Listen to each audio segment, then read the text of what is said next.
तो आज हम जल्दी से बात कर लेते हैं रावल रतन सिंह के बारे में।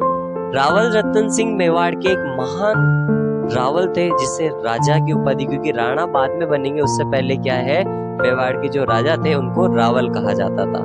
तो रावल रतन सिंह जी का जो कार्यकाल होता है वो 1303वीं ईस्वी में होता है। इनके शासन काल की प्रमुख घटना जो है वो चित्तौड़गढ़ का प्रथम शाखा होता है। और शाखा किसे कहते हैं? जिसमें जौहर और केसरिया। जो जौहर है वो महिलाओं के द्वारा किया जाता है, रानियों के द्वारा, दासियों के द्वारा किया जाता है, जो आपके आग में कूद के जौहर किया जाता है। जबकि केसरिया जो है वो केसरिया पगड़ी बांध के जो आपके मर्द होते हैं या जो पुरुष होते हैं, जब युद्ध भूमि में जाते हैं तो उसे हम क्या कहते हैं? केसरिया।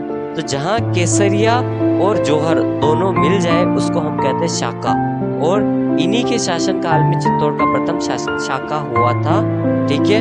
और ये कब हुआ था? तो 1303 में। दिल्ली के जो फेमस सुल्तान थे, जो बहुत ही ज्यादा खुखार, जिन्हें हम कह सकते हैं, क्योंकि आपने पद्मावत देखी हो तो उसके अंदर बता रखा है रणवीर सिंह जो है उसने ही इनका किरदार निभाया है। जो आपके कौन थे? आपके कौन? अलाउद्दीन खिलजी। ठीक है। तो दिल्ली के जो प्रसिद्ध उस समय के माने जो अलाउद्दीन खिलजी थे, उनको बहुत घमंड था अपने आप पे। तो उन्होंने क्या करा? चित्तौड़ पर 1303 में आक्रमण किया और चित्तौड़ का किला फतेह किया। और मलिक मोहम्मद जायसी के पद्मावत के अनुसार यह रावल रतन सिंह की अति सुंदर महारानी पद्मिनी के लिए हुआ था। जबकि कुछ हद तक ये सही भी है, पर कुछ हद तक हम ये भी कह सकते हैं, क्योंकि मेवाड़ जो है दिल्ली से जो उसकी सेना, किसकी? अलाउद्दीन खिलजी की जो सेना है वो जब गुजरात पे आक्रमण या वहां से जो टैक्स, जो कर वसूल करके वापस जो लाती थी, उस किसको? कर को या टैक्स को लाती थी, तो क्या है, मेवाड़ी जितने भी रहते थे तो ये बीच में उसको उड़ा लेते थे, यानी उसको छीन लेते थे, या उसको, उन लोगों को परेशान करते थे और उस धन को छीन लेते थे। तो इससे भी वो किलसा हुआ था। कौन?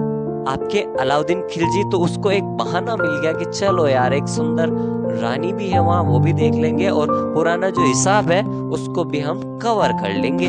ठीक है। तो अलाउद्दीन खिलजी ने चित्तौड़ का किला अपने जीत के, अलाउद्दीन खिलजी के समय जब 1303 में उसने आक्रमण किया तो रावल रतन सिंह वीर गति को प्राप्त हुए और केसरिया करा उन्होंने। जबकि जो पद्मावती थी उन्होंने क्या करे? जो महारानी पद्मावती थे उन्होंने जौहर किया और आग में कूद गए अपनी दासियों के साथ। और खिलजी ने चित्तौड़ का किला अपने पुत्र खिज्र खान को सौंपकर उसका नाम खिजराबाद रख दिया।